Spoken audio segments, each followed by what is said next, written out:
Another kid from the ghetto. Good morning, good afternoon, good evening. I go by the name of Caesar, aka the one that's bringing the flavor to your ear. And this is yet another episode of Thinking Out Loud, where we just speak our minds and we just bring our opinions to the table. And hopefully, whoever's listening out there in the world, wherever you are in the world, you appreciate our perspective and you come on and you share your own perspective as well. And you could be anywhere in the world, but you're right here and you're rocking with us. And for that, I appreciate you and I thank you very much for that. You're much appreciated. Walk tall, think rich, don't bow your head and listen in the face of God, because if you do, you drop your crown, and you do not want to do that because you're kings and queens. And as you already know, you should conduct yourself accordingly. It is the way. Now, I might be a little bit behind with this, but as you already know, my family, man, things going on, building and getting things going. But that's no excuse, man, because I'm building up a new family and the Thinking Out Loud family. So, you know, life takes its toll. Get it? No pun intended. TOL, Thinking Out Loud. Whatever. Anyways, I just wanted to talk about the Travis Scott concert and the Astroworld tragedy. First and foremost, my condolences go out to all 10 families that have been affected, and anybody who's been affected mentally, spiritually, or emotionally by this whole circumstance, directly or indirectly. My prayers go out to every single family that's affected by this, and this might sound weird, but my prayers go out to Travis Scott himself. To the ones that was lost last night. We're actually working right now to identify the families so we can help assist them through this tough time. You know, my fans really mean the world to me, and I always just really want to leave them with a positive experience. And anytime I can make out, you know, anything that's going on, I stop the show and, you know, help them get the help they need, you know. I could just never imagine the severity of the situation. We've been working closely with everyone to just try to get to the bottom of this. The City of Houston, HPD, Fire Department, you know, everyone to, you know, help us figure this out. So if you have any information, you know, please just contact your local authorities. Everybody continue to just keep your prayers. I mean, I'm honestly just devastated, and I could never imagine anything like this just happening. And I'm gonna do everything I can to keep you guys updated and just keep you guys informed on what's going on. I love you all. It's kind of weird how the world works, where you can be on top of the world one day and the whole world loves you, right?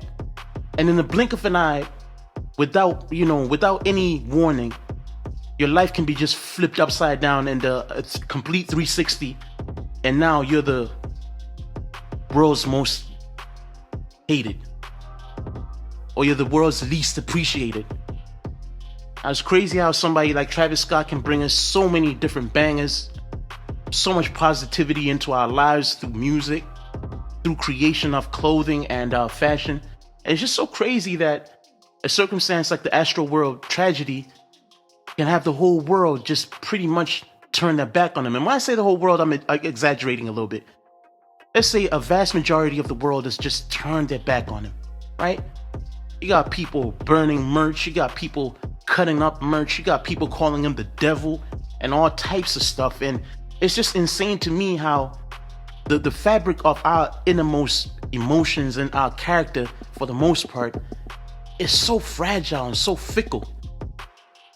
He went from being the world's greatest and, man, I will blind somebody for a pair of Travis Scotts and Cactus Jack apparel, and all of a sudden it's like, man, let's burn this guy's stuff, man. He's a devil worshiper.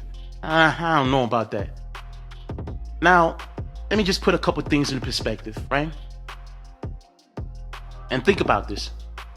There are a couple things that you have to bring to the forefront, and there are a couple things using laws of deduction and just common sense.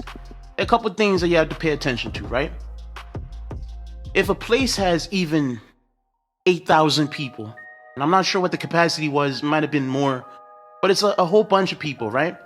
And you're on stage, and if you've ever been on stage, because I used to perform before, so like nothing like a Travis Scott stage, not even close. But I'm just saying, Any person who knows about performing when you're on stage, first and foremost, you're in the moment. A lot of the times you're so zoned in the lyrics and making sure you don't forget the bars that you're spinning, you can't even really see what's going on in the crowd. You might see some commotion, you might see some movement, but you can't really tell what's going on from your vantage point where you are, because you have to factor in a lot of things.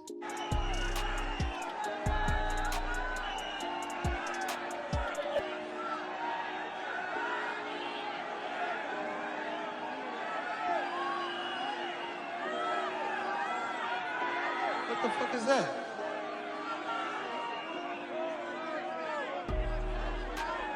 A lot of different heads because of people. A lot of people at the location.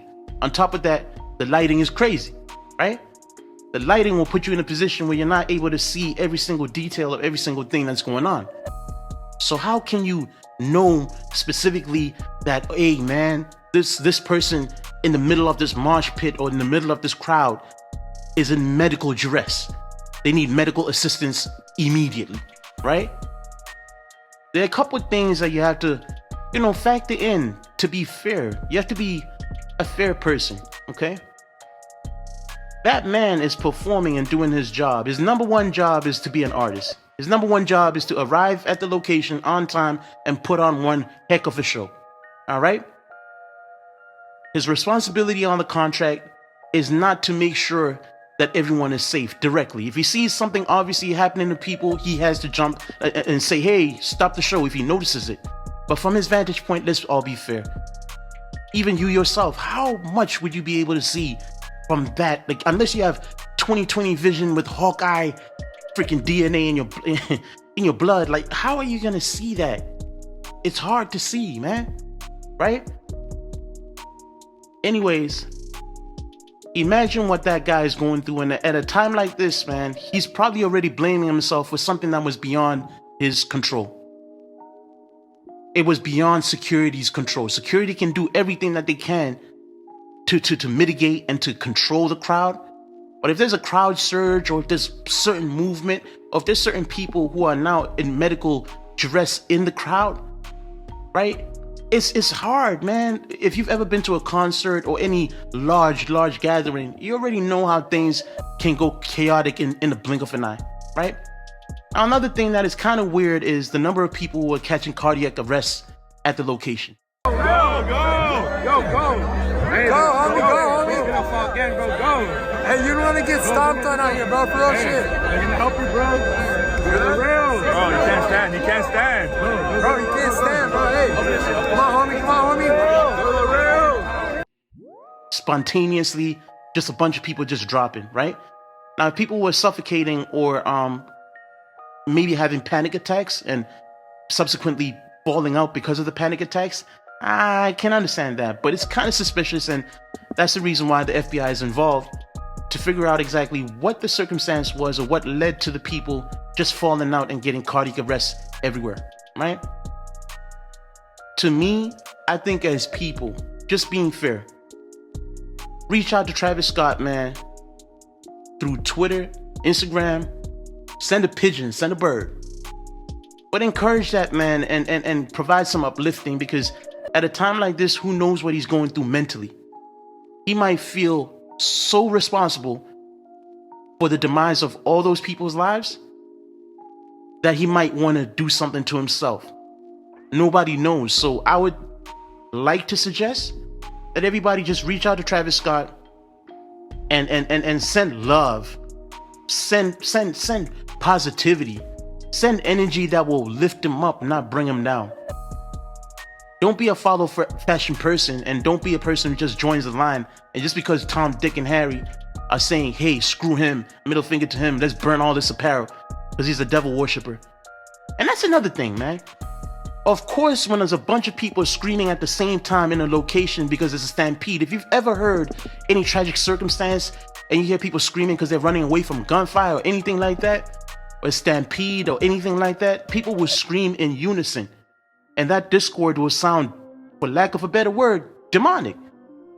But it's not to say that the man himself is demonic. It was just the chaotic cries of a bunch of people who were realizing that they were in danger.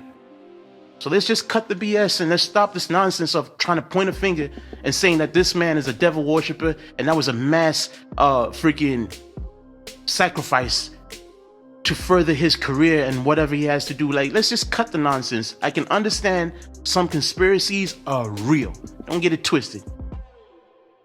But in this circumstance, I just think we need to use better judgment and we need to be more positive, especially looking at a person's come up and how far they've come. Don't let this one circumstance be the one thing that changes the whole direction of his career indefinitely. Okay? The young black man will accomplish a lot just by being creative. Let's all rally. Whether you're black, white, yellow, it doesn't matter, man. Green, purple, pink, doesn't matter. Let's just all rally around and support this man and provide healing energy, positive energy to this guy. All right? With that being said, I go by the name of Caesar, and this is yet another episode of Thinking Out Loud. Walk tall, think rich, don't bow your head unless in the face of God, because if you do, you drop your crown, and you do not want to do that because you're kings and queens. And I love one, I love you all, and I'll catch you in traffic. One.